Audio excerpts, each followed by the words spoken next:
Bonjour Laurent Belsola.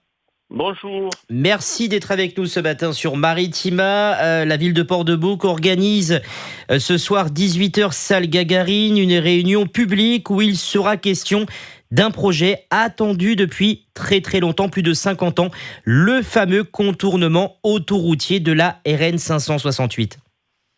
Oui, en effet, ce soir, nous faisons une réunion publique d'information puisque beaucoup de la population nous le demande. Où en est-on sur le contournement? Nous avons bien avancé depuis quelques années, puisque les enquêtes publiques ont eu lieu. Tout est bon sur le papier. Nous avons été repris au contrat plan État-région de décembre 2023. Cependant, il manque encore un quart du financement. Donc c'est pour ça que nous voulons un peu informer la population où on en est, ce que l'on peut faire, parce que maintenant c'est une nécessité absolue pour la ville de Port-de-Bouc et pour le développement économique de la zone d'avoir ces contournements. Alors on rappelle, avant d'entrer dans le vif du sujet, ce contournement autoroutier, cette RN 568, elle traverse Martigues, Port-de-Bouc. Il y a un trafic dense, 70 000 véhicules jour, dont 10 000 camions qui transportent des hydrocarbures. Il est temps d'agir, il est temps de faire quelque chose, de réaliser ce contournement autoroutier. Il y a urgence. Il y a une urgence absolue, puisque vous l'avez dit, on est à pratiquement 75 000 véhicules et nous avons à peu près 4 000 citernes ou 4 000 citernes de matières dangereuses qui passent à travers la ville. Cette route n'est plus adaptée. Nous avons un collège, nous avons une école, nous avons beaucoup d'habitations qui sont à côté, donc ça devient très dangereux. Puis le trafic est très dense, puisque le nord de la ville est complètement saturé le matin, donc ça devient vraiment une nécessité absolue. Puis vous le savez, il y a le développement de la zone de Fosse, avec 3 nouvelles usines prévues dans les années à venir, avec 10 000 emplois supplémentaires. On se réjouit de la décarbonation de la zone, on se réjouit que l'industrie soit pérennisée sur le site. Cependant, les réseaux routiers datent du Moyen-Âge. Donc maintenant, à l'État qui veut une stratégie nationale, qui veut développer ses ports, qui veut que la France reste une puissance mondiale, à elle de développer les routes et qu'on ait un réseau routier qui soit du 21e siècle. Alors ce contournement, il éviterait une partie des deux villes, c'est ça visuellement, quel serait son passage ?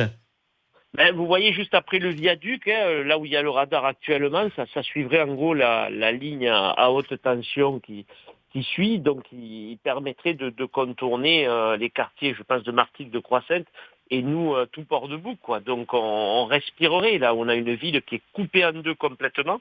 On a deux villes, en fait, quoi. Donc ça, c'est insupportable. Ça nous permettrait de recoudre notre ville. La RN 568 deviendrait un boulevard urbain où on pourrait passer d'un côté à l'autre, être une vraie ville. Actuellement, nous sommes complètement coupés en deux. Puis, c'est surtout cette dangerosité et la population est arrivée à saturation, ne supporte plus cette autoroute qui passe au milieu. Alors la réalisation de ce contournement s'élève à 155 millions d'euros. C'est une contribution État et avec les collectivités locales, mais il manque 50 millions d'euros pour clôturer ce projet. Qui va mettre la main au portefeuille ? Alors heureusement, c'est un peu plus, c'est 200 millions à peu près, j'arrondis les chiffres, on n'est pas loin de 200 millions, et les 105 millions que vous avez dit, ce serait l'État et la région, plus les collectivités, donc on est à 155 millions à peu près de financement, il manquerait 45-50 millions. Monsieur le préfet de région est très fort sur ce projet-là, il nous aide beaucoup, il sait qu'il faut avancer. Donc il nous a dit lors d'une réunion avec les autres maires que les autres maires concernés, parce qu'il n'y a pas que la nôtre, il faut que la liaison Fosse-Salon se fasse, il faut que la départementale allant à Port-Saint-Louis se fasse, c'est un tout, c'est la compétitivité du port, puis c'est pour une fluidité, pour que les travailleurs aillent sur la zone. Donc il se bat pour ces 50 millions qui restent, 45 millions à peu près. Vous êtes optimiste, Laurent Belsola ? Ça va se faire, l'argent va arriver ? Alors, on va l'être parce qu'on est optimiste de nature, mais on sait qu'à Port-de-Bouc, rien n'est tombé du ciel comme ça. On sait qu'il faut aller chercher des choses, il faut qu'on se batte un peu plus que les autres. Il faut qu'avec la population, on arrive à faire comprendre que c'est vital pour notre ville et c'est vital économiquement. Comme je vous le disais auparavant, nous avons un réseau, la ville est complètement saturée, on ne peut plus rester comme ça. Alors quel message vous donnez aux Port-de-Boucains, aux Martégots qui nous écoutent ? Venez ce soir soir à cette réunion publique pour échanger et pour surtout évoquer ce contournement autoroutier de la RN 568. Voilà, parce que comme vous dites, on est optimiste, mais il faut qu'on ait les garanties, puisque tout est bon, tout est fait. Ce contournement pourrait débuter en octobre. Bon, pour vous dire que c'est vraiment l'enveloppe budgétaire qui bloque. Toutes les études, tout est fait, il peut attaquer en octobre.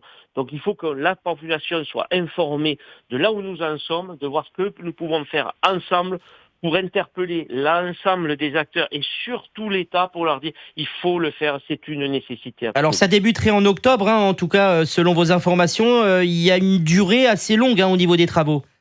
Oui, une durée assez longue, puisqu'il y aurait à peu près 3 ans de travaux pour réaliser tous les ouvrages, pour tout réaliser. Mais voilà, la région, nous avons vraiment besoin de ce contournement. Un, pour la ville, parce que ça devient invivable, et deux, pour la pérennisation de notre port et des bassins ouest. Je vous dis, ça commencerait par Martigues-Port-de-Bouc, mais ensuite il faut penser que cette liaison Fosse-Salon et la départementale allant à Port-Saint-Louis, il faut que tout ça soit revu, sinon c'est une saturation. Et je pense que si l'État ne réagit pas, ce sont des ports comme Barcelone ou Gênes qui vont récupérer les trafics. Et ça, on ne le veut pas parce que nous avons, je pense, des atouts du territoire qui sont exceptionnels. Merci beaucoup Laurent Belsola, le maire de Port-de-Bouc. Réunion publique donc ce soir à 18h, salle Gagarine.